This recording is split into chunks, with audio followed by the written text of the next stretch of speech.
Salve amigo enxadrista, amiga enxadrista, Alexandre Zog, psicólogo e gestalt terapeuta no canal Ações Criativas, aqui com você para falar sobre a nossa percepção enxadrística, a nossa percepção a respeito do jogo de xadrez. E estamos aqui hoje, nesse vídeo, para desenvolver alguns raciocínios a respeito de como a gente pode estar se relacionando aqui com o engine, né? Enquanto a gente analisa nossos jogos de xadrez. Então, se essa é uma pauta que ele interessa, já me acompanha após a vinheta.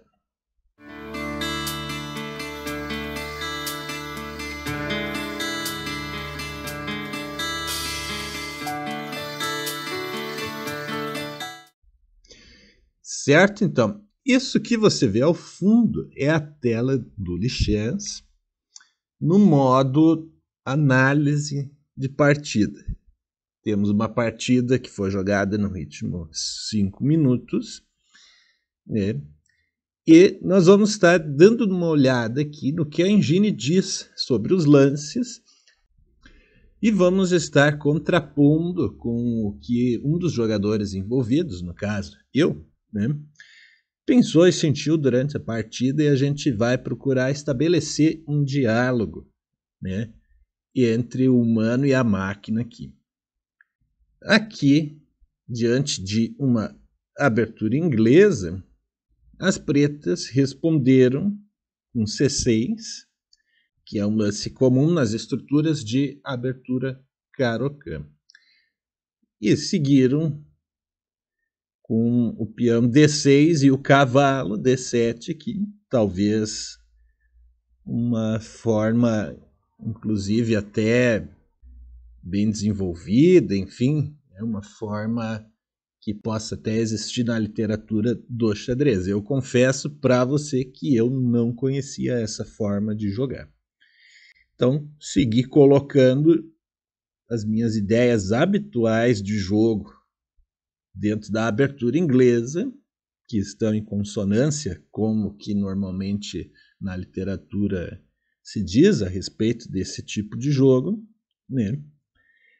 O computador já diz para nós aqui que seria interessante a preta jogar esse peão aqui. Aí a gente pode avaliar que, se a preta joga esse peão aqui, isso dá respaldo técnico e teórico para o lance D6, inclusive tendo o apoio do cavalo. Mas não foi isso que o oponente jogou. Ele jogou esse lance aqui, que é um lance que a engine considerou um movimento duvidoso. A gente pode entender, talvez aqui, uma intenção do oponente de explorar essa diagonal com o bispo, mas olha o efeito prático disso. Todo esse espaço é criado, né, no campo das pretas para ser explorado pelas brancas, enquanto as brancas estão ali, né, dentro de uma ideia usual. Aí aqui o computador sugere jogar essa linha aqui, que é uma linha que, vamos combinar, que é relativamente normal. Vai colocar um jogo de rocks curtos, né? E definiu, né, uma disputa entre o centro e a ala da dama, certo? Então aqui, dessa primeira parte, né, a gente tira a seguinte conclusão. As ideias do computador seguem a programação que existia no computador. E, normalmente, a programação que existe no computador é uma programação voltada ao material, à objetividade. considerando que ele faz zilhões de cálculos por segundo, seguindo essa programação, de se entender a facilidade como ele nos derruba, né, em muitos contextos. Mas também há de se entender a facilidade como ele é derrubado por nós em outros. Há um vídeo que circula na internet, por exemplo, e eu já vi, como o GM Hikaru Nakamura derrotou uma das variantes do Stockfish, apresentando um determinado tipo de jogo contra esse computador, né, o qual fere justamente a programação dele. Né, e aí obteve vitória. Então, assim, a gente vai entendendo, né, um pouco do que o humano pensou. Acabou explorando aqui essa diagonal, como sustentei, e isso vai contra a ideia da máquina. Aqui você que está me assistindo pode avaliar se ter um peão aqui seria melhor mesmo ou não. A proposta disso aqui que eu estou fazendo é justamente colocar você a pensar se vale a pena você se basear sempre pelas ideias da máquina ou se pode ser interessante você procurar ter as suas próprias ideias, uma vez que a máquina não vai jogar a sua partida de torneio por você. Eu segui aqui com as minhas ideias. Eu gosto muito do rock curto. E aqui a máquina diz para mim que seria interessante eu jogar o peão aqui, ao invés de ter feito esse meu rock curto. E essa é uma situação que eu vou admitir para vocês que eu tendo a concordar com ela. Aí assim, observe que nós estamos utilizando o que a máquina diz para estabelecer um diálogo. Porque o xadrez, ele é um duelo de ideias, de propostas, né, entre o jogador de brancas e de pretas. Né, não apenas capturas, táticas, estratégia. Né, é um duelo de ideias. Então, com isso, a gente avança aqui, que essa minha imprecisão já coloca a possibilidade do cavalo explorar essa casa ali, né, porque eu não joguei meu lance de peão. E aí, essa minha imprecisão foi seguida de uma outra imprecisão do meu oponente, segundo o olhar da máquina. Mas, considerando, né, os jogadores envolvidos nessa partida estavam numa média de rating de 1.700 do Lichess, é natural imaginar que imprecisões possam acontecer aos montes. Se você é uma pessoa que está evoluindo no xadrez, que está aprendendo a jogar xadrez, ou que já sabe e quer alcançar um próximo nível, você precisa se familiarizar com aquilo que acontece de menos preciso no seu jogo. Então, o computador, sim, pode ser algo muito útil para você, mas nesse vídeo eu quero te mostrar que há fronteiras que você precisa prestar atenção, certo? Aqui, com essa imprecisão apontada pelo computador, o que ele está nos mostrando? Que há uma tensão central a qual nem a preta nem a branca estão dando atenção. E, novamente, a imprecisão, né, seguiu por parte das brancas, mas não por parte das pretas. As pretas deram atenção nesse momento para esse ponto, né, que o computador estava dizendo, certo? E, inclusive, a gente tem uma máxima que muitas pessoas acreditam, que o computador faz zilhões de cálculos, sempre orientado para a verdade da posição. Sim, em tese é isso, mas essa verdade da posição que o computador busca, ele busca isso baseado na lógica de programação que existe dentro dele. Aí, agora, eu faço o lance que o computador sugeria, né? E ele aponta uma outra situação aqui que né, representaria uma troca.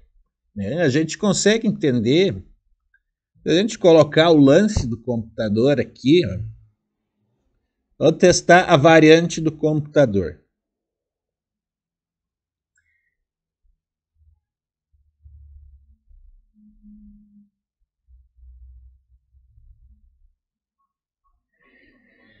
O que aconteceu aqui nessa variante sugerida pelo computador? As brancas perderam o bispo. As pretas perderam um peão. Você pode avaliar se a posição das brancas parece mais ou menos segura que a posição das pretas. Eu prefiro as brancas aqui, né? Porque eu tenho todo esse território aqui para explorar no campo das pretas e já tenho este peão aqui, né? Fora isso aqui, ó. Então, analise comigo, meu nobre amigo, amiga enxadrista. O programa do computador sugeriu essa variante baseado na questão material. Eu não vou defender aqui o lance que o meu oponente fez, nem os meus. Eu vou trazer a discussão aqui para você entender o que está em jogo. Nessa programação que é material e segue princípios pré-estabelecidos do xadrez, um deles, por exemplo, é que o par de bispos é uma vantagem essencial, a variante sugerida pela máquina aqui tirou o par de bispos das brancas, né, mas colocou toda essa dimensão territorial para ela explorar, a branca explorar.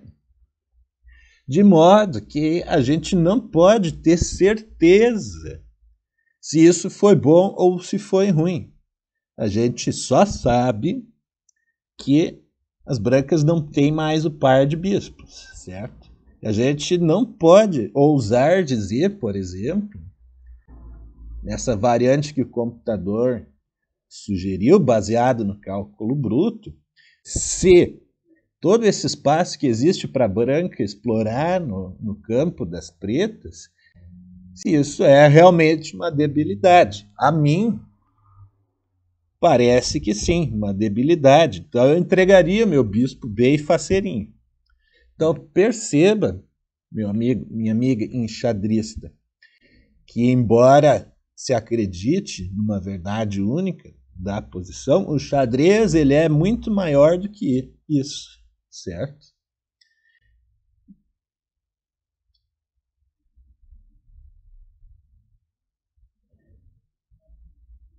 Aqui, ó, por exemplo, esse lance é um lance tipicamente humano, que se baseia em tática.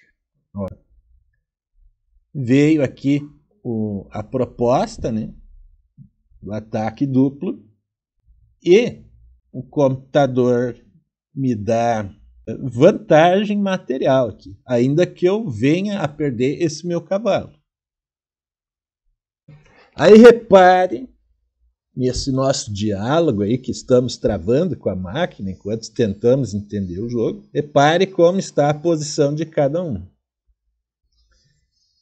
né?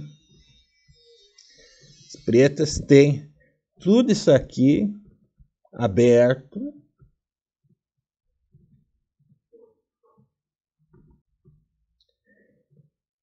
E tem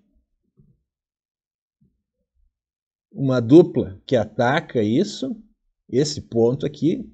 Esse ponto vai ser explorado imediatamente por um peão respaldado pela torre. Aqui pode chegar outra torre para explorar essa coluna. Com isso, a gente vê que essa ideia que a máquina sugeria aqui, ó, e que respaldaria aquele peão que a máquina sugeriu lá no início, faz mais sentido do que o meu oponente fez. Porque ele fez uma jogada tática visando um acúmulo material, o qual não resultou naquilo que ele queria.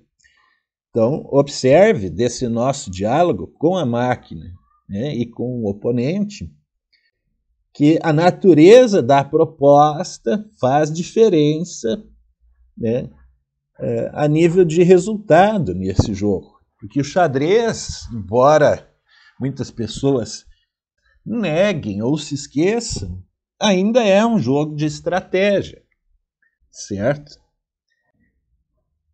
Então, aqui nesse debate, ó, com o oponente, ó, ele seguiu ignorando os princípios, né? E isso é algo que eu posso dizer para vocês aqui do aspecto emocional. Às vezes a gente fica preso a alguma ideia e quando isso acontece é o momento mais perigoso para nós. Aqui a máquina sugere que eu aborde de uma forma diferente. Aqui vou até ver por curiosidade o que ela sugere aqui.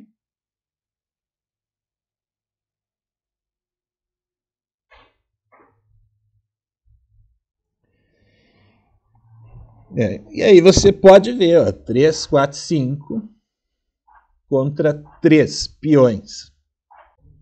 E, embora haja essas forças aqui, né, o conceito do cálculo dessa variante por parte da máquina foi o material. Ó. Repara nisso. Capturou um peão indefeso, né? Recuou o bispo, permitiu essa captura, estimulou outra captura, capturou o peão indefeso, capturou o outro peão. E provavelmente, se seguisse o cálculo, teria essa captura aqui. Né? Aí a gente pode avaliar se foi objetivo ou não. Né? Mas a gente consegue observar que priorizou o material. Né?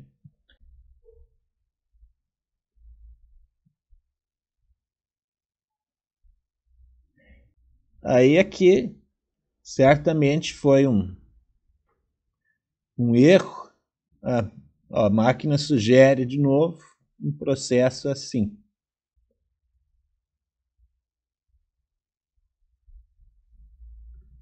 Vamos ver, foi jogado esse outro erro. E a partida seguiu dessa maneira.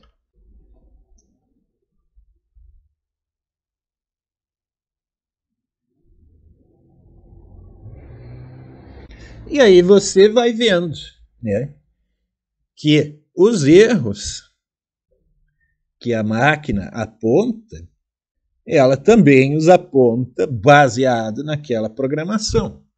Então, algumas coisas serão erros no qual a máquina vai ter total razão e você vai ter que dar o braço a torcer para ela. E outras coisas você vai poder continuar acreditando naquilo que você pensa. Né?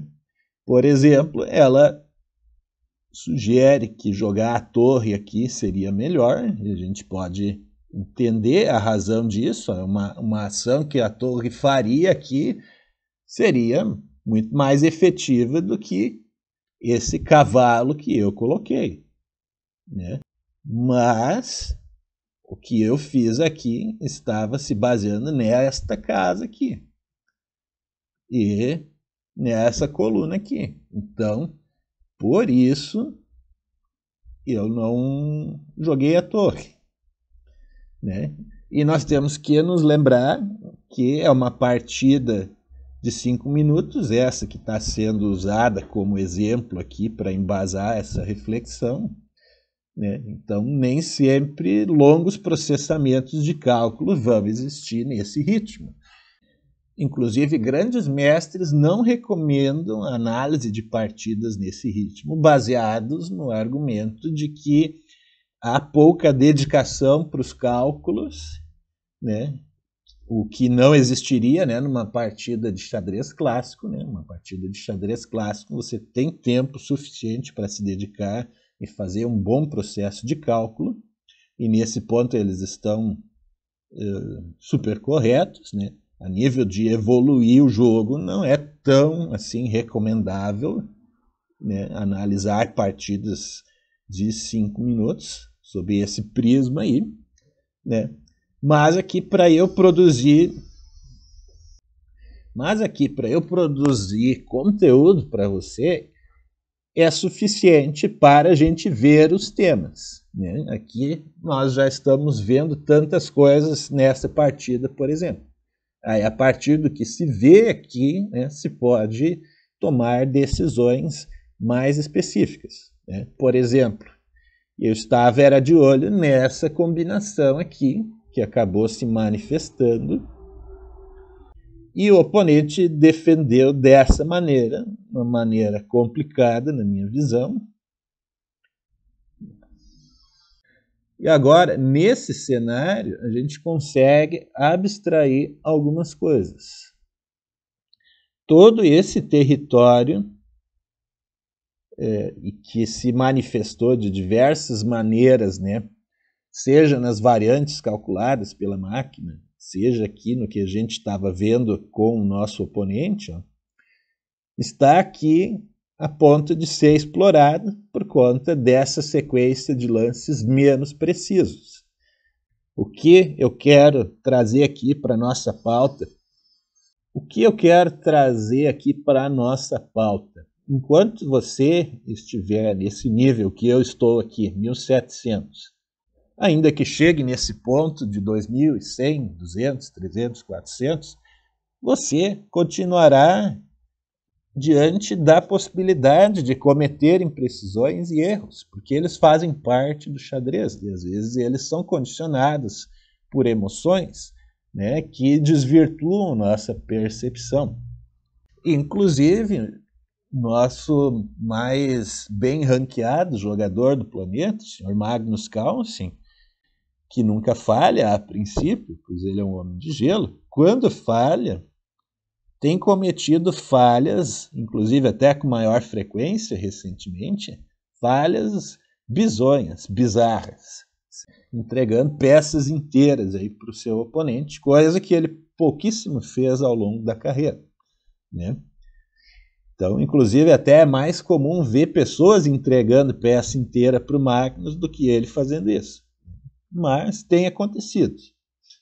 Então, aqui foi explorado dessa maneira de se defender, o computador sugere, mas foi jogado o rei aqui, e aí esse meu erro proposital causou o abandono do meu oponente, e a máquina sugere que eu teria uma sequência forçada de checkmate jogando o bispo em outra casa. Vamos ver o que seria aqui.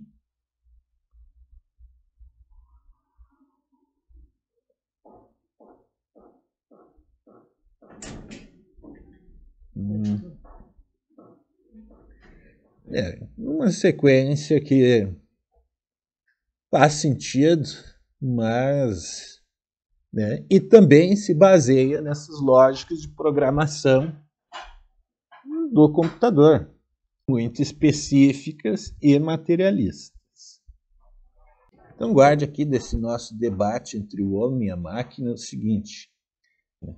Existe uma programação por parte da máquina, né, que orienta os cálculos dela. Né? E aí você pode observar como isso deixa o cálculo da máquina, né, mais preciso segundo aqueles temas. Você talvez possa refletir, né, o que deixa o cálculo da máquina mais seguro e preciso, né, de acordo com aquelas programações, certo? Mas aí eu posso trazer para o nosso debate aqui a seguinte proposição. Quais têm sido os seus pensamentos jogando xadrez? Qual é o seu programa mental quando você joga xadrez? Né? No que você está se baseando para fazer seus lances? Será que você se ressente de ter uma programação melhor e mais estruturada, baseada em algum objetivo específico? Né? Você pode construir isso, né, a partir do método 6 pilares, que é o método de estudo de xadrez que a gente indica aqui no canal, e cujo link está na descrição. E você pode desenvolver a sua percepção e a sua emoção para estabelecer a programação mental que vai embasar esses seus cálculos, né, e o seu nível de jogo daqui para frente, né, caso você entenda aí, né, que isso seria interessante, certo? E aí você pode fazer isso com a nossa consultoria aqui do canal, cujo link também está na descrição, certo? Então eu espero ter mostrado para você um olhar diferente daquele que você está acostumado a fazer, né? Ou a então entrar em contato por meio dos vídeos que você assiste aí no YouTube a respeito, né, do homem, da máquina e desse programa, né, dessa experiência de jogo, certo? Então, se você gostou, comente aqui, por favor, o que você achou disso, qual o seu ponto de vista. Se você não gostou, faça o mesmo também, né? Porque assim a gente pode interagir e fazer essa proposta aqui evoluir, certo? Um grande abraço, mova seus peões e me encontre no próximo vídeo.